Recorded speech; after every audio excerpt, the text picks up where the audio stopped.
All right, ladies and gentlemen, we are back. Season 2. Season 2 is starting off with my main man, Christopher Madani, Los Angeles native, right? From Los Angeles, living here in Vegas. And he's just dropped us off on us, man. Bless us today. Our first book review with the author, Beneath the Cinder Block, Christopher Madani. So today on the Visitation Room podcast, as you all know, we're always brought to you by Sober H2O, Live Life Sober. And today we're just going to get right into it, man. I've been excited to get the second season started off. And this kind of fell in my lap because what I was doing, I was at the NAB, met up with some friends down there. We got to talking and everything. And the guy said, hey, look, I got someone you need to interview. I was like, all right, bet. Who is it? I didn't know it was going to be the man. So, yeah, today, like I said, man, Christopher Madani, the book, got to be honest, I'm just cracking the cover, right? Yep. But, you know, in the environment that I've been, I'll probably dissect this like 20 or 30 times over. But when you said, and I'm always very interested when people say stuff like this, when they say based on a true story, right? Yeah. And they kind of do that to either like protect yourself from indictments, like that. Yeah. But with this book here, this is you. This is me. This is you. This is what happened, right? Believe it or not. Hey, look, one thing about it, Exactly. based on a true story, we know there's a whole lot more truth in it than there's anything else. So tell me a little bit about yourself first off, before we get into the book and everything like that. Tell me a little bit about yourself. Okay, well, I was born in Los Angeles. Okay. And, a pretty affluent family. We did well. We were entrepreneurs Okay. in the service station business and car washes and stuff like that. And life was good. You know, I was married and had 2 kids. One is Okay. 23 now. One is 19. Okay. So these are men right now, men and They're women men right now. Yeah, they're big boys. Yep. My one son travels. He's 23. He's been to 58 countries. The other one's 19 and is a big TikTok influencer now. Okay, Nathan. okay. Yeah, he's doing that flexing on TV and all. Yeah. Which is, listen, what the whole flexing on TV thing and TikTok stuff like that. Like one of the things that I've noticed about because the genre or the area that I'm in is, I guess they would say, prison content. You know what I'm saying? Whatever, Yeah. convict content, whatever it is. That's where I've seen a lot of the people that I deal with blow up. TikTok, Instagram, YouTube. I've seen so many of them blow up, In fact, when I was at the NAB the other day, when I was talking to some of the people, and they were like, who are some of the people you interview? And I said, I started off with Banky Pounds. He has 200-something thousand subscribers. And they were like, huh? And I started showing them the numbers and it started catching their attention. But, with that, flexing on the TikTok, that's how we get it. But you were saying your son. Okay. Yeah, and I'm more of I'm a kind of an influencer on Instagram. That's more my thing. Okay. It's at Geneprise, GENEPRISE, and that's pretty much what I go by, my handle on everything. Right. And I've That's where you spent can some find time. him, yo. Check that out. So yeah, no, I've been really pushing that in the book, and it's actually the book is up to number 4 on Amazon right now in true crime in only 2 days. So I really want to thank everybody out there who supported me. Right. Thousands of people. But yeah, if you want to go back a little Let's bit more. get back to that. Let's get back to that because I'll veer off every once in a while, but I'll bring it back around. That's right. But you were saying, okay, affluent family, Los Angeles, two boys. Keep going from there. So if you want to get into how the story went. Yes. Yeah. Yeah. Okay. Basically, so I'm in LA, and I know Okay. I know somebody has some privileged information, and he told me that this pandemic thing that's going down, they're gonna lock down the city. So this is the COVID time. This is the okay, COVID the times. pandemic. Yep. Okay, they locked down. Pandemic, Right. COVID, lockdown, and I said, I've always wanted to move down to Mexico, just across the border, past San Diego, Okay. in a small town. And the next night, me and my wife and her son, this was a second wife, we ended up going down in the middle of the night, and it was crazy because the border to Mexico is usually packed. There was nobody there. No one at the border. Except for an armed guard on the ground asleep with the gun. So that kind of set the stage. Protecting our borders. That really set the stage, and it was so crazy because when I passed that border, the real border, there's a toll road. And I thought the toll road was the border because there were people there. So I'm handing my passport out. I said, here you go, and my little broken Spanish, because Right. I'm half Spanish on my mom's side. I'm Native American. Okay. And so I was showing the passport. He said, why are you showing me your passport? I said, it's a border, right? He said, no, it's $1.50. I said, oh, $1.50. That's even He better. wasn't worried about the password. He wanted the There money. you go. $1.50. So Right. we passed through, and we didn't have much of a plan other than the first thing was find a hotel. Right. Found a hotel, very rough hotel. There was about 5 gang members outside when we first came in, and I looked them in the eye and all that, and I have a history. If you do go back, I had a record label in 2004. Okay. It was called Wicked Bunch Records, and I was with a lot of the big names and Ludacris and Suge Knight's Play, stuff like Right. that. I was in it. I was in the mix. I was You're in the in it. mix. Yeah, okay. Yep, I was with Steve Harvey at the beat at the time. I Right, had the right. beat and stuff like that, and so I was around that kind of element. I was in Compton. I was with all the gangs. Nothing scared me. I never had fear for anything. So 'Cause that's your element. That's where you are. yeah, I've been through all that. Even growing up, how I did, and then part of the time in the L.A. East L.A. area, my aunt lived there, so I was with her a lot, and there was a heavy gang area there. So it wasn't anything that really scared me. So we went into the hotel, and about a couple weeks later, I made some calls, and I find out that a friend of mine, actually from L.A., was a realtor out there. Oh, okay. I was like, wow. Then I find out he went to my school. And I was like, wow, okay, this is meant to be. This is playing out, Yeah, right? yeah, this is playing out just how it's supposed to play out. Right. So we go ahead, and he says, hey, I got this developer. And, how much can you come up with? I said, maybe like 60,000. I sold my cars. I had the R8 all fixed up, the V10. I had the tap out Bentley that I bought from Charles Mass Lewis and Chuck Liddell. I sold everything I had. Man. You just had to let it go. We You were had to let out. it go, We were right? out. Yep. Yeah. Yep. And so we took off, and so I said, I got about 60,000 I can spare down. And he, the owner, Valentina, names are changed, for Right. legal reasons, but Yes. Valentina. Names are changed for legal reasons. No indictments here. Keep going. That's right. That's right. Go ahead. Keep talking. So Valentina says, hey, I give you this brand new house, 60,000 down. I said, okay, can you do a loan, no interest? I said, just straight payments. I'll give you a good payment. She says, yeah, I'll do that, because she had multiple homes. And Right. so I got the house, and little do I know, it's basically across the street from one of the largest leaders of the cartel. And so I didn't know this. Right. I'm out there. I have my new wife's son playing with his son. He's got 9 kids, 9 cars, 9 houses. So I said that's 666 upside 9 down. kids, I was like, this is all something, in the right? mix. If you can hear this, ladies and gentlemen, it's all in the mix. Keep going. Yeah, keep going. It's not a made up story. I mean, Right. sometimes I wish it was, but it's not. But so at first he was really standoffish, and this is the character that I hope that we have set for Emilio Rivera to be playing. Right. It's a boss We're called definitely Hugo. gonna get to that. We definitely And got to get he's- to that. Yes. And that's one of my best guys. Right. He's a good friend. Right. And so basically he was real short, with me, and I shake his hand. He wouldn't shake my hand. And eventually we became, pretty good friends. But I was feeling uncomfortable. He's having mariachi bands to the house in the middle of the night, 2 o'clock in the morning. The whole house is shaking. And I'm like, and he would use that as his party house. Out of all his houses, he had to use that one as his party One house. across from you. So I'm telling him, so I'm starting to get to the point where, I'm getting a little bit worried. And one night there were shootings outside. And in these areas of Mexico and stuff, it wasn't uncommon. But so I went outside, and at that point, I already met this guy who was very connected in the city.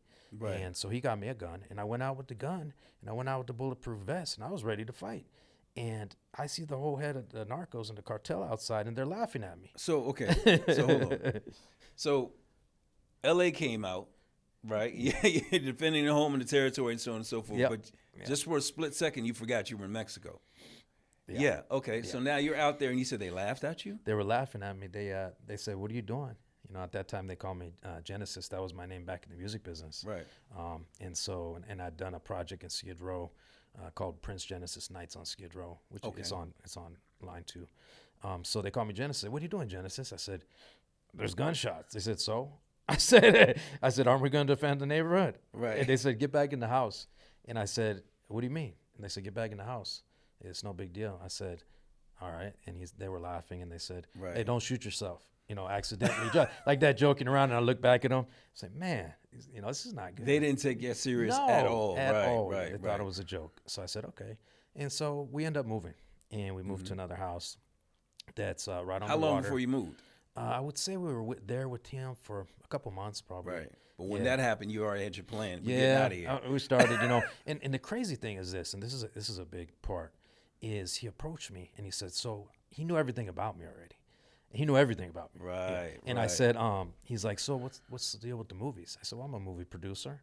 I've made some movies here and there, and I act. And he's like, how much it take to make a movie? I said, about $1 million at least. Right. And he's like, you take cash?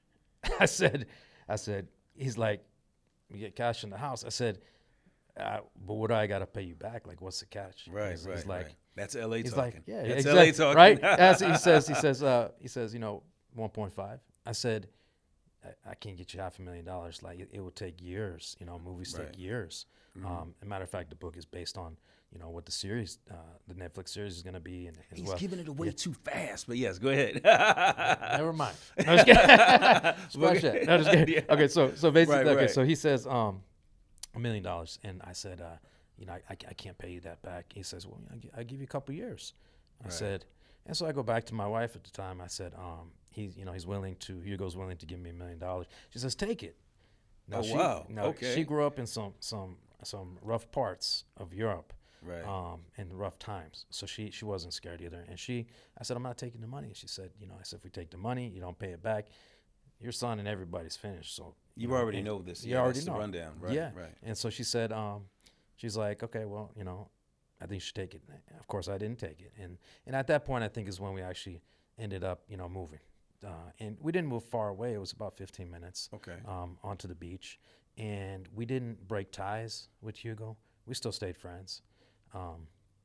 But when we got to that new place is when things started to fall apart between me and Rachel, my wife at the time. And she was getting to she's also an actress and a star, and she's danced for presidents and stuff like that. Right. But let me ask you this. All this is going on. Are you even what's the climate in the U.S.? Because remember, you left because of COVID, the lockdown. Because you're there, right? You're in Mexico, but what's the climate going right into the U.S.? So now U.S. is locked down. I have people sending me stuff, all the fights with the toilet paper and stuff. So I'm in Mexico, and I'm filling 2-3 carts with toilet papers everywhere, and I'm sending selfies like this. Check this out, I got toilet paper. What? You know what's crazy? Let me just say real quick. I remember one of the craziest pictures I took during the lockdown. I was in Richmond, Virginia, right? Uh-huh. And I had like some paper towels, and I had a bag of chips and some toilet paper, and I was taking pictures like balling out. You know what I mean? It's crazy how those times were. But okay, so you're doing that just because the climate is it's bad. I was kind of in a way flexing on people, saying everybody thought I was crazy about this lockdown coming. It was kind of like, hey, this is in your Look face, at me now. And I actually have some pictures still on the Instagram where I was, with this Mexican sombrero hat, big hat, and I'm on the beach, right? I'm on the beach, and everyone's locked down, and I'm on the beach, and I'm just taking selfies and sending it to friends. So it was it was kind of like, wow, this is a great decision. We escaped all that. I didn't want to be locked down. I don't want to be claustrophobic and not be able to leave and do what I want to do. You weren't here, but I'll tell you this: it was horrible. I was on the East Coast. It was horrible, but keep going. Yeah, so I did hear some stories for sure. Yes. And I didn't think it was a wrong decision at the time. It seemed like everything was going well, and at that point, we had the beautiful house on the water. We had the jacuzzi with the ocean waves crashing. We had, the guy would bring the horses by every sunset. You were living. Jump on the horses together, go ride through the sunset. The whole, fairy tale life. Kind of like the Bachelor show, right? Yeah, the reality, but not reality. Reality, right? but I got you. Reality, I'm with but you. not reality. I'm with you. Yeah. So we're doing that, and so Rachel gets frustrated. She says, I don't have any friends here. I don't have anything going on here. I need nightlife. I need people. It's a small town. It's kind of a farming town. Right. And so she just picks up and leaves. We had a huge fight, and over some messages and stuff. She was on Tinder. And so I seen some stuff. Wait a minute. Time out. Flag on the plate. Okay, so you're basically living in a mini paradise. Right. Riding the horses off into the sunset. you got toilet paper stacked to the ceiling. You know what I'm saying? You can say that. Yeah. but no, in that- literally I did. Yeah, Literally I did. But I had a in garage that just for same toilet paper. situation, Yeah. she found a way to. Okay, yeah, we're not gonna go there. Yeah. We'll just leave that alone. She well, what's crazy, and it's all in the book, is that she was a very jealous person, and she started talking to people. Her excuse was because I fell asleep on our birthday. On her my birthday, she had a party set up. Right. I fell asleep, and so she was upset, and so she starts texting other guys. I don't get it, but that's what kind of triggered. Second Lap Media. One thing we would not be addressing in Visitation Room podcast: why people do dumb. But yeah, back to where we were. Why do they do dumb stuff like that? Like, Yeah. it made no sense. But so I had this guy, Eddie, Eduardo, who he befriended me.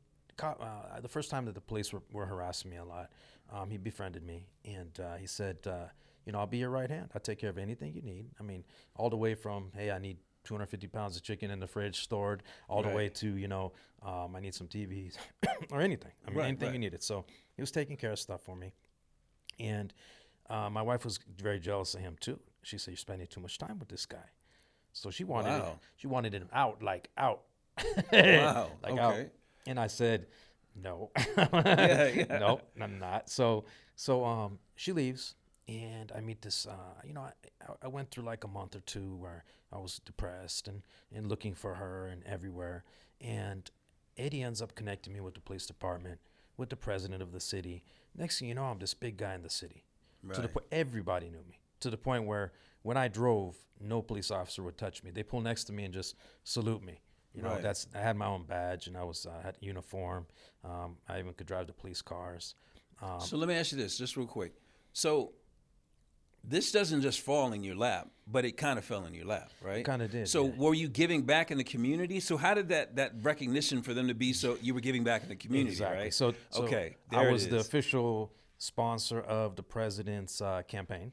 Okay. Yeah. Okay. There we go. That helped right there. So that's why they're at my house and eating. All the police events, fire department, all that, I would buy the food, and I played soccer on their soccer teams. So I became really intertwined in that city, and I would say very powerful. Right. My name carried a lot of weight. Right. Right. Yeah. Because you're doing those contributions and everything like that. I'm listening to your story, right? And again, based on a true story, no indictments here.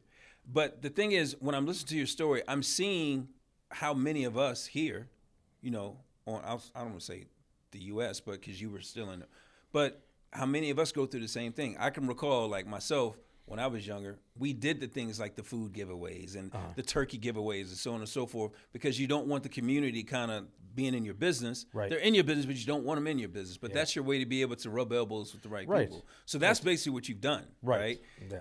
Heartbreak. The glow, The glow up, right? Yeah, you could call it. And Yeah. now, yeah. Okay. And so then then I guess we could start on back down to the downfall. Like it was, I call it the rise and then the fall. Okay. So I think I was pretty much, I think I was a little too high on myself. I think I felt too powerful, and I felt like nothing could touch me, no matter what. And so one night, Andrea, this is my girlfriend at the time.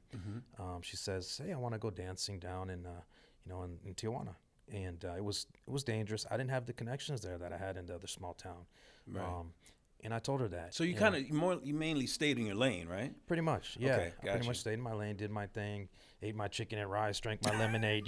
Kept everything very simple. My life was very simple, Right. other than the fact, with the power and events and all that. But I was a pretty simple guy. I've always been. And so she says, "Yeah, let's go dancing." And I said, it's pretty dangerous down there. And but I ended up going. It was for her birthday. And this was celebrating her birthday. But just before that, we were at another event for her birthday.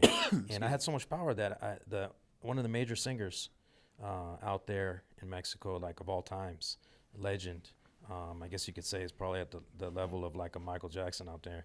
Right. And I walk on the stage in front of thousands of people, and I say, Sober H2O. I'm listening. I think I need to get one in there. Yeah, we can get Yeah, him okay. Sober H2O You got a too. Sober H2O? We're gonna hydrate here. So Sober H2O, the official sponsor of the Visitation Room podcast. Check it out. He's got it going on. So you were saying, okay. this thing happens, right? Everything is going on, and mighty fine. So this thing's going on, and then it's like, take off from there. Okay, so now Andrea says, "Hey, let's go dancing, salsa dancing," and that I said already. The night before, she wanted to see this famous artist, very famous artist, and with the power that I had, I called up the chief of police and a couple guys and said, "Hey, can you guys set me up?" And so we went on stage, and I told the singer in the middle of the show, like this, "Sing to her right now." Oh, so you got it like that. Like that. Okay. So he takes her out on the stage and serenades or sings to her, and Right. and it was cool. And at that point, she came back and she hugged me, and this is a part of the story. It's an intense part. It kind of shows where I was at, and she pointed on the mountaintop, which was not too far away. You could see the houses there, very bad neighborhood, and she says, "That's the guy." And she had told me this story before and showed me the documents that a guy had kidnapped her, put her in the attic, tied her up. Yeah, and so and on and went so to forth. rape her. Right, Yeah, right, right. Yep, to kill her. And she said, "That's the guy." So immediately I get in the car with my guys, bodyguards and everything, and we go over there. And the guy's in the house, and we scared the guy bad enough to where he took off and never Right. came back. So that's the level I was at. And that was actually, just like the night before we went to dance in Tijuana. And so, What's getting me is like you're going through this, and then you say, "We just went to go dance in Tijuana." You Like, know what I mean? yeah, Like it it's was like you know? nothing. But It no, was- yeah. I can understand that, and Yeah. a lot of it I can relate to because, not getting into my own story, but I know many of the guys that I've interviewed, men and women interviewed. There's like a nonchalant type. Oh, we did this, and it was just nothing. Yeah. And that's not saying that that you were heartless or anything like that. But at that time, you were addressing a matter with your lady. It had to be taken care of. Exactly. And after that, it's back to business. Yeah, like nothing. It's yeah, definitely. I think it's a mental thing. I think It it's definitely is. Growing up, how I grew up, and with the father is very aggressive and a very good businessman, but ruthless businessman. Right. And I think that mentality was just like it didn't faze me. Right. It was like, okay, let's go. And so Handle after business. that, we went down to the thing. This is where the big spiral comes. Okay. This is where we get down to the lowest of the lows. So bottom line is we walk out of a store, and a guy steals my wallet, and I didn't realize it was sticking out, but he just grabbed it and he ran. Right. And I heard them in Spanish saying, your wallet. And I said, I didn't register right away, and my girlfriend starts running after him. And I didn't know this guy was a 3-time convicted, carjacker, felon, all this stuff. I just seen a guy, and I just started jogging after them.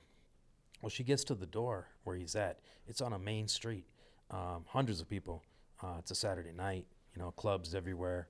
And she's kicking down the door of the guy. Oh, she's trying to get She's in there. trying to get in Okay. and get that wallet. Right.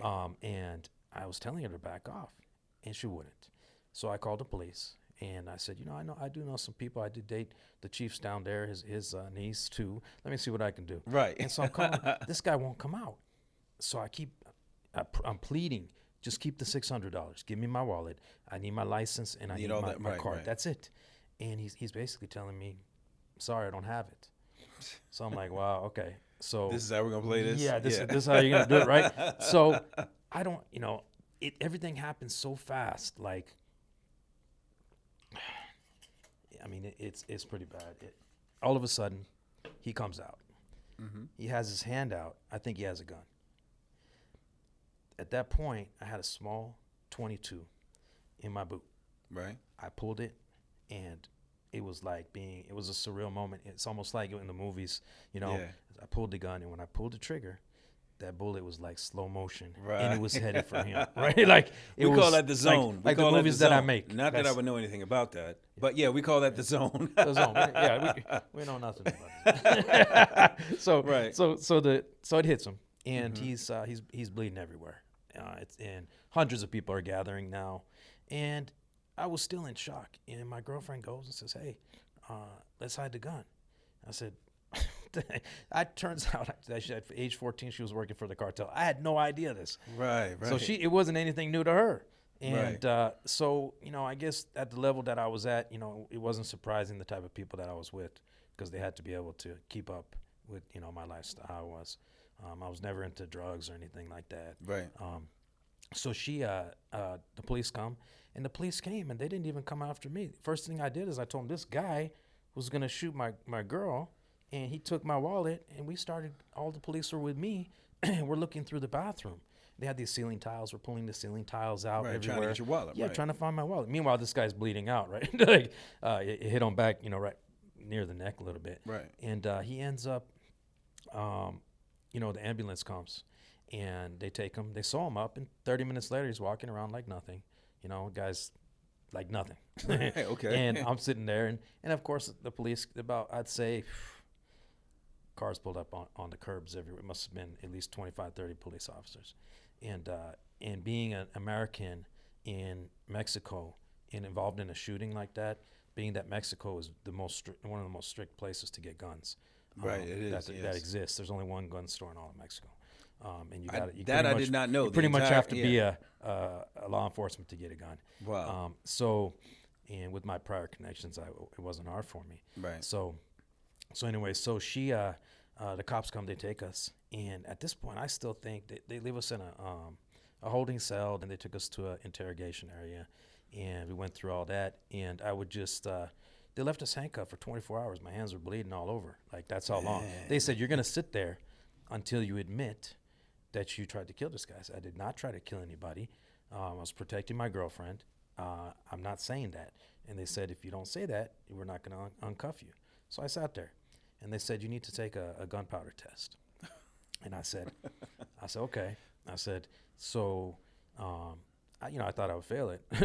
So right. I tried to postpone it. And at this time, I still had power. So I have guys, my bodyguards and everybody outside the police station at the front desk yelling to let me go, that you don't know who you're dealing with, stuff like that. Right, and because you were so connected. Right. They were threatening the cops.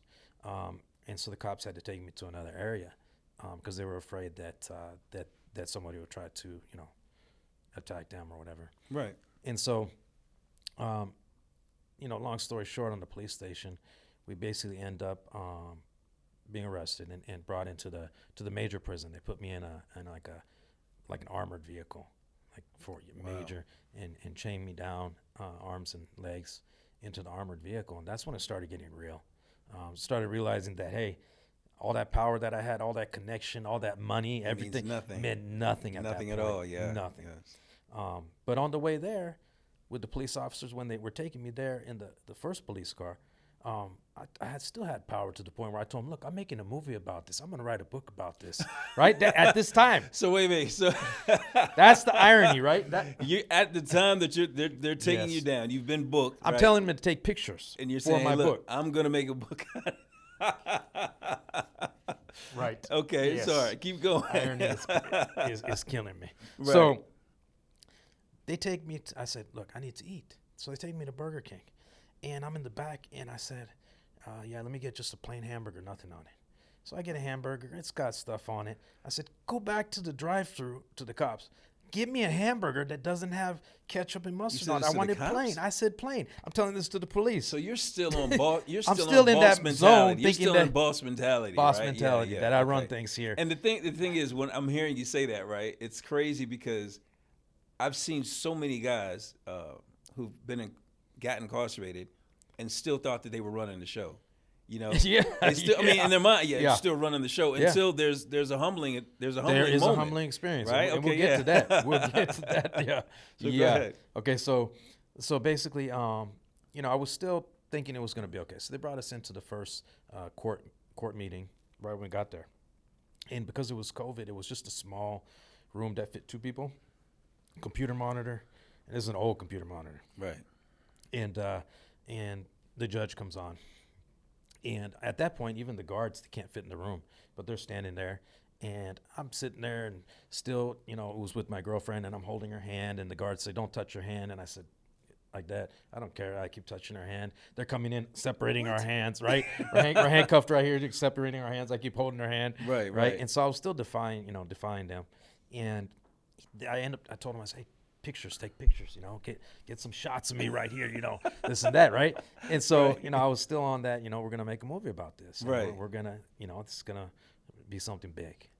And so they end up convicting me, and they said, look, we're going to postpone the next trial for 30 days. Okay. So I'm like, wow, okay, so I'm going to be in a Mexican prison, one of the worst prisons in the world, You know, I mean, these people in these prisons, they pray every day they can go to an American prison. They call Right. American prison resorts.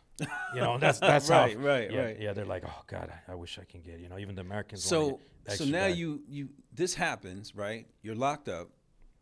You're going through court and all this. This is like it's kangaroo court, or you know it's all jacked up, or what? What is that like? It's not like an American court. The court, Obviously. basically, the judge is there.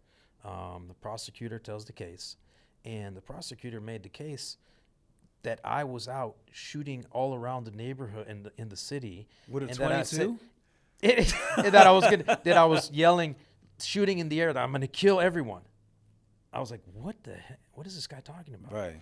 So you don't get any phone calls there for a attempted murder charge or murder charge. You don't get a phone call. Okay, that did it. I'm out. No phone call. I'm out. Yep. Yep. No phone call. No crime down there. Nothing All you right, can do. keep going. There's no way. There's no way to do anything about it. So as I get taken to what's called the dungeons, the dungeons is the most notorious. It is the worst of the worst. There's specials on TV about it, Right. and those specials sugarcoat it. I mean, it's 100 times worse than those specials. Wow. Yeah, it's not even close. But they take me there and they just throw me in, and I was like, and there's 28 guys, everybody in their underwears, no shirts, sweating, barely any light. You go through about 6 or 7 gates just to get there. And it's With probably guards hot and everyone. as all out. Hot, sweaty. Everybody's convicted or is up for murder. So these are not regular guys with drug charges, stuff like that. These Right, are all right. murderers. And so, and cartel leaders and mafia bosses and all that. So I get thrown in there, and the first thing, you know, they start testing me immediately. But I was like, you know, still kind of like, oh, power. And, you know, guys trying to fight me. And one guy just comes and slams my head up against the metal bed. There's 6 beds, three and three, with 28 people. There's Right. the whole wall is black mold. You got the nighttime roaches. I mean, the cockroaches infested, bed bugs infested. Sounds like Powhatan Correctional Center. Anybody know about that? Yeah. I'm listening. Rats the size of cats Yeah. running through at night looking for whatever the scraps they could get. And it was based like right on a sewer, so it was still wet, which made it even worse. So anyways, I get thrown in there. The guy tests me. Basically got jumped, and it wasn't such a bad experience because there was a guy there that was one of the most powerful guys in there, and he stuck up for me, and I didn't know why he stuck up for me. And I found out later that when we were in the police station, when I was still kind of out of it, he had some drugs on him, and he put it on the floor. They were gonna get him. I guess he's been in his whole life in prison. Right. And this is a big muscular guy. I mean, this Right. is one of those guys you see that's like, wow. And I kicked it to the side because I didn't want to there get it in is, the trouble. connection. But I didn't really realize that it was him. Well, he recognized me because obviously I stand up. Mexican prison. We didn't have Americans there. So, right? so let me ask you this. So, one of the things I always do on the Visitation Room podcast is that we go from what got you there, we avoid the war stories, and then we say what you've done after. So now this is, as we said, based on true events. No indictments here. So, no indictments here. So all this stuff takes place. How long is it before you actually got out and got back stateside? I served 1 full year. 1 full year. Yeah. You get back home. Yeah. Did you get any of those pictures you asked for? Some. So okay. So then now Some. tell me that process. Okay, so being in there, the first 30 days, I survived it, and we had 1 piece of bread a day. The water, there was a bucket, and you just get 1 cup for 28 guys. Sounds like the whole 1 piece of bread a day. Yeah, it's like living in the hole. We got the loaf. We call it the loaf. Yeah, the This is magic like loaf. 24-hour loaf. You know, Right, like well, it's so, crazy. So you have to you dump and everybody shares, and then you have when you did start to get like a little bit of beans, there was rat bones in it, stuff like that. Everything was expired foods. Yeah, right. And everyone shared 1 spoon. So I was sure I'm going to get some kind of sickness, you know, for Right. sure. But that time goes by, and then I made it to the next court hearing. And the judge says, you have life in prison. You will never see the light of day. And I was like, wow, this is getting For real. running around with a 22. Yep. And So if what is the turnaround? You know, not trying to push it along, but what is the turnaround when it comes to you got sentenced again, like, how did you go through the year? You're back stateside. Of course, there's PTSD, trauma, and all that type of stuff. Where does your mind click and say, you know what, I got to go back and make this a book? Because we got to get to that. I mean, we'll have a lot of time, but we got to get to that point where you're saying, okay, book, Netflix, you know what I'm saying? Yes, so get us to that point. When did you say, I'm going to do this? So when I was in prison with Gabriel, Gabriel's the one after I was beaten to death, which was some months down the road. Every bone broke in my body. Couldn't hear. I still can't hear in my left ear. They thought I was gonna die. I had scars all over my head, and it was 6 guys, and these guys were big guys, and they thought that because one of the guards, the head guards, worked for me back when I was in the other city. Right. And so he did a favor, and he got me that phone call so I could get the attorneys. I ended up having. So once you got the attorneys, it was smooth sailing. No, because the first attorney I got, he got murdered. and I'd given him all my cars, a Porsche, 2 Audis, everything that I gave him. I said, take everything. I had underground bunkers. Take everything, sell it, get me out of here. He dies. Okay. So now I'm hopeless at that point. But Gabriel, he really got me through spiritually.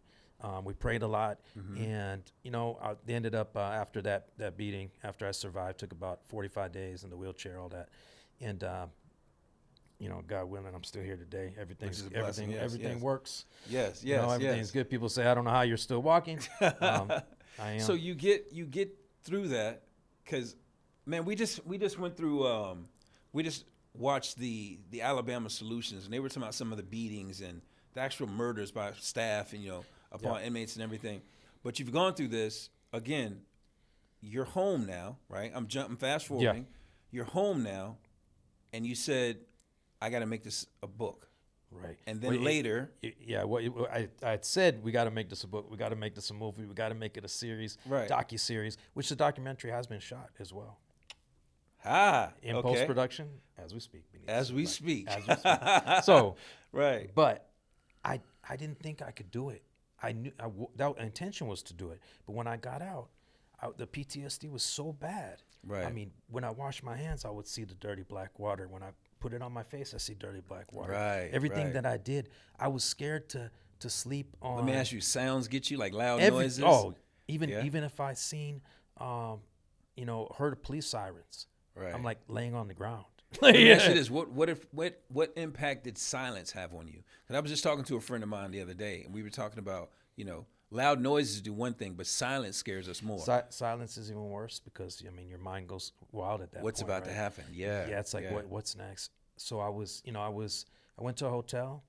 I didn't even sleep on the bed. I slept on the floor. Yeah, I wanted to be close, in like this, because when I did get a bed, when I did somewhat become powerful in the prison, because I ended up being the provider of the food. That's how I survived. Okay. So I would lay down on the ground and I would just curl up in a ball, and I had no intention of writing the book. I had no intention of. I just wanted to get this out of my head. That it happened. I pretend, probably even to this day, that it was just a nightmare. It never really happened. It was all a movie. Right. I'm an actor. It was all a movie. So let me ask you, how did you get to the point? Because I got to be honest with you. Christopher Life Willers, Jay Williams, Banky Pounds, and my main man Chino. Listen, Chino down there in Arizona, Chino Double O. These are all guys. I've heard their stories. I've interviewed these guys, and I'm like, yo, that's a movie. But I'm listening to you, and it is actually going to be a movie.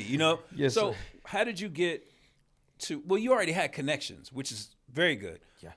But once you got it down, book, because I think I might do a book myself. I might rub elbows with you on that. Yeah. We'll but from that to book, how did you line the people up? Because you've got some big names. You got some big names tied in there. Attached. I've had over probably about 50 attachments, right. In just that alone, because the story, I remember the person that was most inspiring to me when I got back. Well, first of all, I met a new girl, and her 2 sons were just angels, and they really saved me. Okay. And were they younger? Yeah. So here, let me give you this. I heard my teacher taught me this years and years ago, because when I first came home, I was just like super hardcore. I did 25. You know what I'm saying? I was super hardcore with it, and it was just anger, Yeah. right? And he said, women and children soften the hearts. They you know do. what I'm saying? They and do. I was like, what are you talking about? But Yeah. then, you know what I'm saying? Yeah. You get that situation, that environment where a child is asking a simple question, and it kind of makes you like, oh, wait, he's looking to me for advice. You know what I'm saying? Or the women want to protect. He said women and children soften the heart. So I understand what you're saying about them being angels. So go ahead. Really, really were my angels. Like Gabriel was my angel in prison. These were my angels on the outside. Okay. And I think because I've done so much good in my life, feeding the homeless and even back in the days when Darius McCrary and all them, I'd be with him at the LA Mission feeding people. Right. And then I would take trips on my own to Mexico and just feed everybody. And spend all my money on that. So I felt like, okay, man, this is karma. This is God. This, things, So brought me these angels with me. Right. So And you lined up with 50 people, 50 different connections, right? Yeah, a lot of people started coming. And the first person, so my new girlfriend, who's very close to me now, it's pretty much like, like we're married. So she said, you really got to write this. And you got to write this not because you want to become famous. You got to write this as therapy. You got to get this out of your head. Get this onto paper. Get it off your heart. Once you get it, right. once you get it on the paper, you're gonna feel better. And I said, I don't want to revisit these things, And she says, I really think you should. So I start writing, and I write for days and days. And I have some published poetry and stuff. I'm not new to writing. I was, Loyola and Marymount University graduate, and I'm not. I got some education. Right. Exactly. Right. So I'm writing this, and I sat there for. I'm not kidding. I must have left the room for maybe 10 minutes at a time. I would stay there 24 hours, 24 back hours. At it, right. Fall asleep on the couch, back on it again. And I knocked out a script, and it was first 150 pages. And I got it to Emilio Rivera. And that's where... The Emilio Rivera. That's... Shout outs to the big bruh. Listen, I got to meet you, man. We got to talk. We got to... Go ahead. He is literally the best, the most inspirational man ever. The things that he does, the outreach that he does, it's just... And he graces the cover on something. He is on the poster. Yeah, okay, he's on the poster as well. He's blessed me in many ways. Right. And so I told him, could you read this? And, they don't... Actors on that level don't just read people's scripts. Right. He read my script, and he said, I have never sat down and read the whole script that fast. He said, that is the best I've ever heard. He's like, I cannot believe that was, I said. And he signed on. He immediately said, look, you can use me on the poster and stuff like that. And so then it went from there. Then we locked in with my partner on the production company is Carlo Mendez. And he's, from a family that's backed, in film, very, very well connected. And he came on, and he's believed in me ever since. Every day, he says I'm inspiration to him. And so I think it inspired a lot of people to come on, even the Moncada brothers, Salamanca brothers from Breaking Bad. Wow. They came on with me and blessed me on that. So this as thing well. is huge. It's big. Yeah, This thing is huge. It's on a very and big guess level. who got the interview? Visitation Room Podcast. But no, like I'm saying, so give us a timeline. I mean, I know it usually takes time, right? And this is going to happen. This is going to happen. It takes time. And so it's like a three-prong approach. It's basically the book, got it done. A lot of people wasted my time. They wasted a lot of time. Right. So I had to do this stuff myself. So I took it into my hands. But that's your grind, though. That's the grind. That is. It's always been that. I've had 13 businesses. I've owned car dealerships, cellular phone stores. Back when those cellular accessories you buy at the gas stations, they weren't even there. I was the one who started that. Right. I got big easel boards, and put hooks on them, and I was selling them, and I was importing from Taiwan, and I started the whole game because you go to the big store, Verizon, it's $40. I was selling it for $9.99, buying it for 75 cents. The hustle, man. The hustle. So, I got to tell y'all, man, it's really been an honor, right? And it's for me. Because normally when people say prison content, right, the stuff that I'm normally doing, when I heard about it, I was like, yo, I got to, set that up immediately. You know what I'm saying? Yeah. And then my thought process on it is because you're an inspiration to people who've actually been through not as drastic or as hard, but, sometimes, still, everyone takes a different, Everyone takes a different path, but put it on paper. One, get it on paper, definitely. Yeah. Two, shoot for the moon, man. Shoot beyond that. Try Yep. manifest it, push it, Yep. and see what. Because actually, your story is going to inspire. Because there's a lot of people, man, And that's that why I have been gotta in tell that the prison story. environment that have looked at it and said, that did not give up. Because you almost lost your life in there. I was done. You know what I'm saying? I thought I was done. I told God, this is the final chapter of my book, and I die in here. And I that's die it. here, I right? mean, they're trying to do plea deals for. They said, okay, just sign this here, 18 years. I said, people are dying all around me in the prison. They leave them dead bodies in there for 12 hours at a time, laying on top of you. Right. And you really think I'm going to last 18 years? It's Yeah. not going to happen. Christopher Madani, man. The book, Beneath the Cinder Block, man. Yep. Beneath the Cinder Block. You got to check this out. Where can they get this? Because I'm taking one of these, right, chill. Of course, my guy. That's of course. You can get it on Amazon right now. It's the number 4 bestseller in the crime category. It's only been a couple days on, but if you search on Amazon.com, Beneath the Cinder Block, you'll be able to get it on Kindle or paperback. I suggest get it on paperback so you have it. Right. And when we do signings and all that, Yes. like I gotta get my. Oh, of course you gotta get it. Yeah, and of course, I was at the NAB show. I was at CinemaCon as well, Right, promoting right, a little bit, and I got my guy, Big Will. My partner. Yeah, He's yeah. taking care of stuff. He's we call him Money God Vision. Money Vision. Money Talk that God talk. Vision. Yes, sir. MGV. That's my Right, guy. right, Yeah, right. that's my guy. Much love to him because he brought me to you. And Definitely, man. Definitely. in a very professional, set up and well spoken, yes. and all that. So I'm really happy for that because, I don't want to just put my story out there just to anybody, Right, Because it's right. not everybody deserves a seat at the table, man. Not everybody does. Christopher Madani, man, Visitation Room Podcast. Look for everything on all platforms, man. And the thing I really love about this is the connections. And like I said, Vegas, NAB, the NAB show, connections. I just stepped in there. I said, you know what? I'm gonna make a few connections and rub a few elbows. Voila. You know what I mean? That's just how it is, man. Always shoot for the stars, man, because you never know what's gonna happen, man. Push everything forward. And like I said, for all my other prison content creators, I want to do this one quick message for all my prison content creators. I'm gonna shut it down with this. This infighting that we got going on, right? Who's doing what? Listen, you got to understand and keep this in mind. People are living and making a living out of this, right? Some people are eating off this content creation. So when you're taking a shot at someone else trying to do content creation, just try and make a game out of it, like it's something to play with, you're possibly taking food off somebody's table. Keep it real, man. Keep it real. Always give your best, nevertheless. Visitation Room Podcast, Christopher Madani. The book is out. The movie is coming. Netflix? Huh? We hoping. Hey, we shoot we for gonna it, shop man. it around. Once Shop we it get around, we gotta man. Shop it complete the around. You know what it but- is, man. Visitation Room Podcast, once again. Season 2. Stay tuned. We got for you coming up. Breathe, Bar Business. May 1st. That's coming off. We also have Jay Williams, Chino 007. It's a movie right here, man. Always the best, nevertheless. Signing off.